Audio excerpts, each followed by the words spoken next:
Il est un de nos partenaires, il est également membre du jury. Un petit zoom sur Julien Loza. Ok, donc je m'appelle Julien, je suis chauve.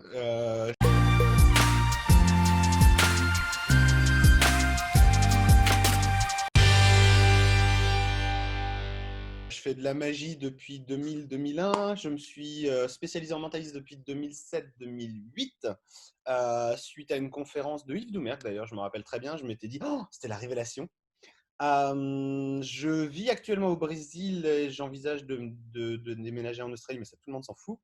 Je travaille principalement sur les bateaux de croisière depuis quelques années. Je suis revenu, en fait, j'avais commencé les bateaux de croisière en 2008. J'ai commencé le bateau de croisière en 2008 et ça a été une histoire d'amour avec des hauts et des bas et beaucoup de bas, mais quelques hauts.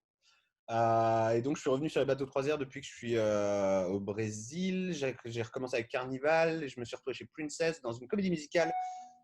Dans une comédie musicale de Stephen Schwartz, qui a écrit Wicked, quelques chansons de Pocahontas, Pippin, Godspell, etc. Et Jim Steinmeier. Donc voilà, une comédie musicale très Broadway, machin.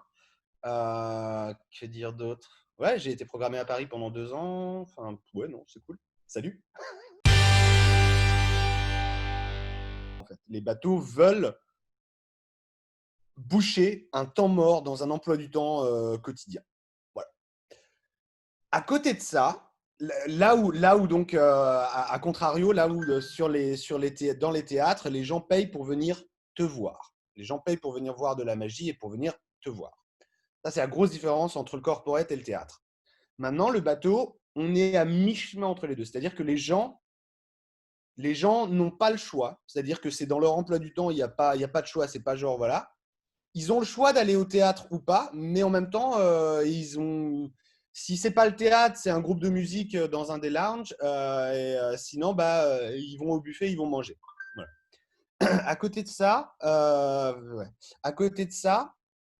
donc il y a le côté corporate du tu es là pour boucher un trou dans un emploi du temps, mais à côté de ça, tu es tellement mis en valeur sur un bateau de croisière que tu es la star en fait, que les gens doivent absolument aller voir.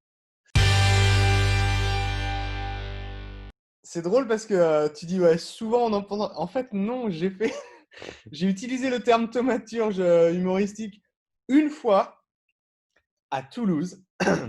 Et voilà, j'ai utilisé cette appellation une fois parce que je cherchais en fait une appellation un peu drôle, machin, etc. Et j'étais retombé sur mon carnet de notes où c'était au fin 19e, tout début 20e.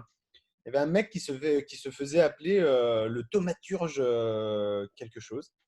Et je me suis dit, putain, thaumaturge, ça fait tellement pédant, c'est cool, je vais le noter. Et du coup, je l'ai gardé et voilà quoi. Et, euh, et c'est tout. Donc, c'est pas qu'on me connaît là-dessus, c'est juste qu'on me connaît à Toulouse là-dessus parce que je fais un spectacle et une conf où je me suis appelé le thaumaturge. Et donc, un thaumaturge, j'ai oublié ce que c'était, mais c'est un mec qui fait des trucs bizarres, grosso modo quoi. C'est drôle, vous avez posé cette question-là à un des participants au concours et je me suis dit, oh, si on me posait cette question-là, je ne saurais pas du tout quoi répondre. Quoi. Le public regarde les magiciens comme étant un amuseur public la plupart du temps. C'est-à-dire qu'on a perdu, à mes yeux, selon ma sensibilité et ma façon de comprendre les choses, ma compréhension du problème, je crois qu'on a perdu fondamentalement le côté mystère du magicien. C'est-à-dire qu'on est des amuseurs publics et voilà. Ce qui est pas une mauvaise chose, mais ce qui ne me plaît pas moi dans mon approche de la magie, voilà. Et que je suis coupable de ça parce que encore une fois là, mon spectacle sur les bateaux de croisière, c'est en mode fun, divertissement et wouh. Là où j'adorerais faire du vrai mystérieux. Je prends toujours cet exemple-là. Je prends toujours cet exemple-là de dire que pendant l'âge d'or de la magie, c'était quand même classe ces affiches avec les mecs mystérieux qui faisaient ça et des petits diablotins qui leur parlaient à l'oreille. Tu savais pas trop si c'était du lard ou du cochon, tu savais pas trop si tu devais les respecter, les envier ou en avoir peur. Tu savais pas trop, tu sais. Et les mecs n'avaient pas peur de se vendre comme ça en mode ultra mystérieux et d'avoir des apparitions de fleurs en plumes, quoi. Sauf que bah voilà, c'était tellement bien vendu que même les fleurs en plumes, tu sais, ah putain, c'est classe. Je vends principalement des produits qui me plaisent, très orienté mentalisme. Il y a beaucoup de produits qui sont dématérialisés, donc des downloads, des trucs que tu télécharges, des téléchargements, des PDF, machin, etc., des vidéos. Parce que depuis le Brésil, c'est quand même pas facile de gérer des stocks, des machins, et des envois en France. Voilà. Donc ouais, il y a Imaginarium, il y a des produits, il y a mon pote Servier qui vend des trucs, qui vend Télémos, etc. Moi, je vends principalement Mystery Store. À la base, je l'avais monté juste pour vendre mes produits. Et j'ai commencé à vendre les produits des potes parce que je trouvais ça cool.